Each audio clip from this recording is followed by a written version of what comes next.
So guys, with the new Fortnite update this past Tuesday, there have been a bunch of brand new changes to the game. There have been plenty of new augments added, brand new POIs and features of them. However, in my opinion, the biggest change to the game right now is definitely going to be the addition of the brand new nacentral server that all competitive events in America will be played on for. In today's video, I want to go over exactly how you guys can properly adjust to the new ping differences, especially if you're on the far west or the far east coast. You're going to be playing on around 40 to 50 ping, and I want to exactly explain how you guys can get used to this and how you can honestly perform and play better on high ping in general. Now be sure to use code Sonata YT in the Fortnite item shop if you guys do want to support me. Let's hop right into this video.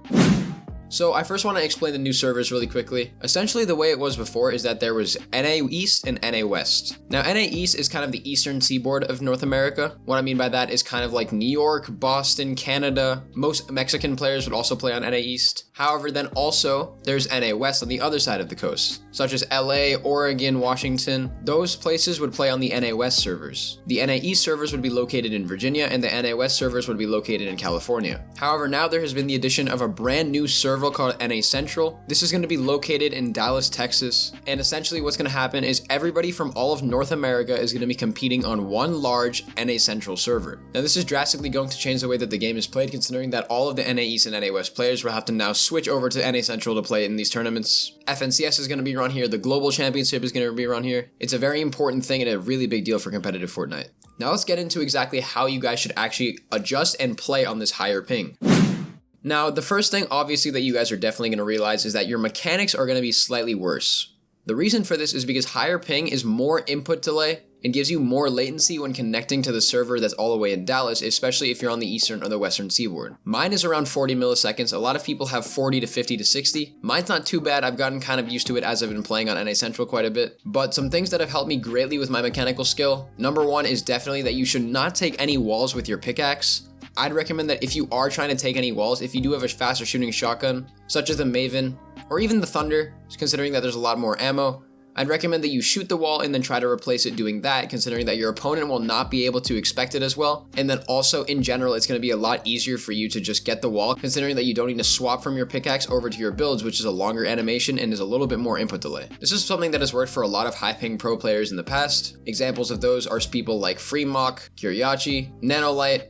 Obviously, these players don't play that much anymore, but it still makes a very good case. That's something that they've done quite a bit, is that they've taken walls with their weapons. However, when they're not able to use their weapons, I would highly recommend that you try to not take walls at all. What you need to try to do is play around that feature of the game. For example, if you're trying to take a wall from somebody, rather what you might want to try to do is try exploiting into their box. Or if you're trying to hold a wall, you always want to make sure that there's a layer in between you and the opponent that's trying to take your wall and that you're holding it. Because if they do get your wall, which they probably will, there's a very good chance that they're able to actually get the wall and then replace the thing in your box. Now that's really risky considering that they can easily eliminate you after that, so I'd always recommend a layer, either a stair or a cone in between you and the enemy player. That's the idea of kind of playing around this whole input delay for the mechanics aspect of the game. And then the next very important thing for your mechanical skill is actually practicing the timing of your wall placement. Now there's a lot of things that you guys can do to practice the timing of your wall placement. All the way back in chapter 1, there was a very solid video made by Clicks that explained exactly how to get walls without having zero ping. Alright boys, so I'm going to basically showing you guys how to do it right here. So basically you're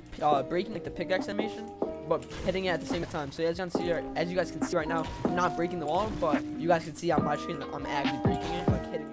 It's a very logical explanation and I really enjoy that video quite a bit. However, practicing your wall placement will just genuinely come with practice and getting used to the feel of playing on higher ping. There is an actual reason why some higher ping players are actually able to compete with some lower ping players, because they've learned the timing of the wall and they understand exactly when it needs to be placed down in order to confirm and to select it as they will get the wall. Also regarding timing, you need to time your editing immediately after you take the wall to minimize your delay in shooting. Now what this basically means is that if you guys do end up getting the wall on the enemy player that you're fighting, and you want to take an edit on them and then try to eliminate them, you need to essentially place your wall and then almost immediately click your edit button and then drew the edit and then confirm it. Now this is obviously better for people who have edit and on release on, so if you do have it on, you're doing pretty well, but if you have it off, you need to make sure that you confirm the edit as soon as possible. Basically what I mean by this is that you need to place the wall and immediately do your edit and try to shoot on the opponent. Considering that you're on higher ping, it will take a little bit longer just mathematically, and your shot will take a little bit longer to register, so you need to learn to do this fast enough in order to keep up with the lower ping players that are playing on the central servers. Now this is going to be a little bit more difficult. The best way I'd recommend you guys do this is play zone wars, play box fights, play creative game modes on these nacentral servers, get really used to it, and that's the best way you guys could improve your mechanics on this higher ping on the nacentral servers. Now, the second aspect is less of how to actually combat the ping, it's more of actually how to succeed around the ping. This is the use of your augments. I'd recommend that you guys try to abuse some augments when you guys are genuinely playing these games. What you should try to do is what you lose in mechanical skill, you should make up for using game sense and logical augments. Some of the best ones are the siphon ones, such as Shotgun Striker, which is the one that as you get more damage with the shotgun, you get siphon back. This is going to be good because it's going to save you time from healing and give you more time to actually focus on dealing with your high ping issues. I'd also recommend that you use good map info augments such as Storm Mark and Forecast. Those ones will give you a lot more knowledge of exactly how to play out the rest of the game. It's a pretty logical solution to actually improving your game sense and understanding how to play the game better, even if you're on the high ping. For example, if you're somebody who's on high ping, obviously your mechanics aren't going to be as good, so you need to really make up for that with using your game sense.